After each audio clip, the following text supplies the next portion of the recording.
ഹൈദർ അലി 5000 കാലാൾപ്പടയും 2000 കുതിരപ്പടയും അടങ്ങുന്ന സൈനിക വ്യൂഹത്തെ പാലക്കാട്ടേക്ക് അയക്കുന്നു.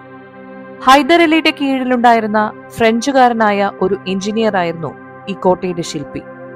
ആദ്യം പണിയുമ്പോൾ കോട്ട ഈ രൂപമായിരുന്നില്ല. മുൻപ് ഇവിടെ കേന്ദ്ര ജില്ലാ ജയിലായിരുന്നു. ഇന്നിവിടെ താലൂക്ക് സപ്ലൈ ഓഫീസാണ് പ്രവർത്തിക്കുന്നത്. പണ്ട് തീ കാഞ്ഞിരുന്ന ഒരു ചിമ്മിനി കോട്ടയ്ക്കകത്ത് കാണാം. ഇവിടെ ആഴത്തിലുള്ള ഒരു കിണർ കാണാം, പടികളോടുകൂടിയത്. അവസാനം പൊരിഞ്ഞ പോരാട്ടത്തിനൊടുവിൽ അവർ കോട്ട കീഴടക്കി. കോട്ടയുടെ സംരക്ഷണ ചുമതല സാമൂതിരിയുടെ സൈന്യത്തെ ഏൽപ്പിച്ചിട്ട് ഇംഗ്ലീഷ് സൈന്യം ഒഴിഞ്ഞുപോയി. ടിപ്പുവിൽ നിന്ന് തൽക്കാലം വലിയ പ്രശ്നങ്ങളൊന്നും നേരിട്ടില്ല.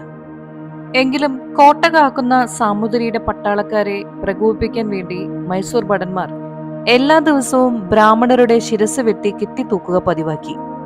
അങ്ങനെ അവസാനം സാമൂതിരി സൈന്യം പാലക്കാട്ട് നിന്ന് ഒഴിഞ്ഞുപോകാൻ നിർബന്ധിതരായി.